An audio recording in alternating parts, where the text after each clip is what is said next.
नमस्कार दोस्तों, वैदिक मंथन चैनल में आपका स्वागत है। वैदिक युग का गाल में पुस्तक से छोटी बात बड़ी जानकारी देने की कोशिश करते हैं।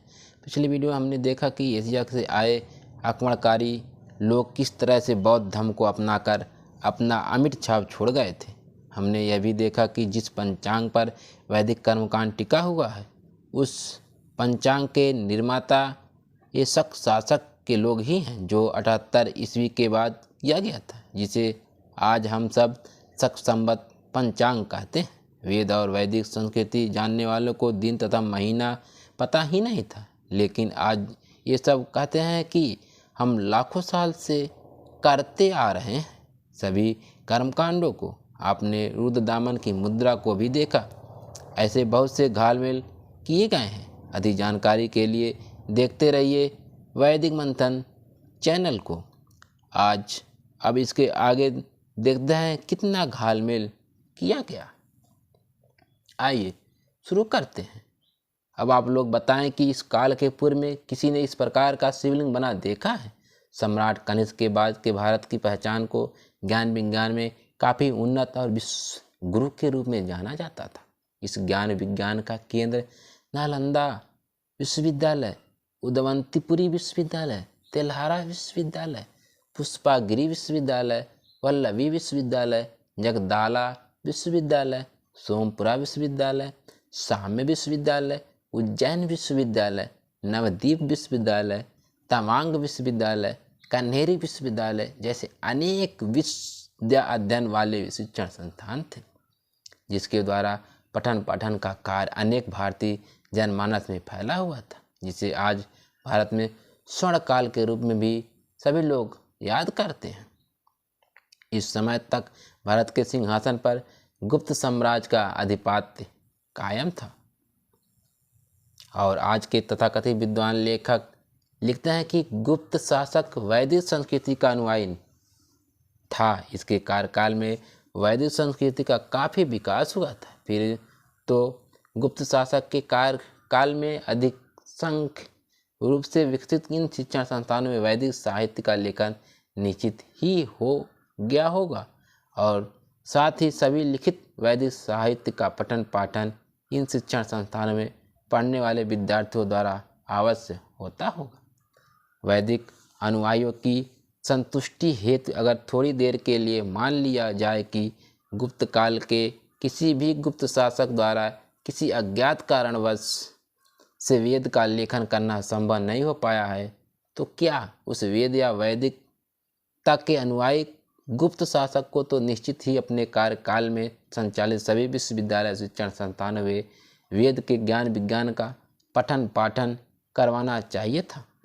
और अगर ऐसे ज्ञान का पाठन होता तो निश्चित ही उस ज्ञान को देने वाला कोई विश्वविद्यालय या उस ज्ञान को प्राप्त करने वाला कोई देशी या विदेशी पाठक या छात्र का साक्ष्य जरूर मिलना चाहिए था, क्योंकि आप लोग के अनुसार उस वेद में ज्ञान विज्ञान का अकुत भंडार जो भरा हुआ था, लेकिन उस काल में उस वेद रूपी पुस्तक के ज्ञान का कोई अध्ययन करता या अध्ययन करता का दूर दूर तक अता पता नहीं है।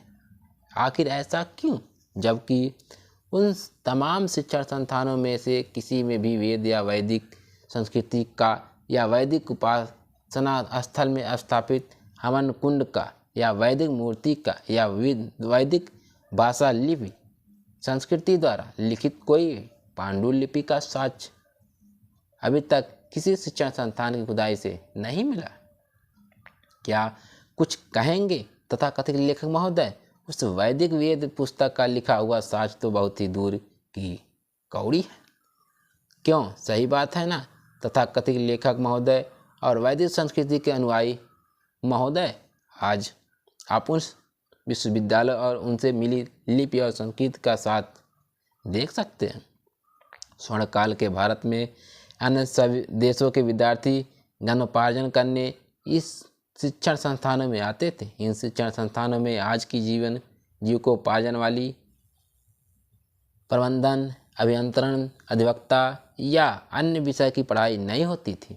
उस समय किसी कल कारखाने में नौकरी पाने की पढ़ाई नहीं होती थी, क्योंकि उस समय कोई भी कल खाने का साक्ष्य नहीं मिला है। आखिर उन सभी विश्वविद्यालय में पढ़ाई होती क्या थी और भारत विश्वगुरु कैसे था?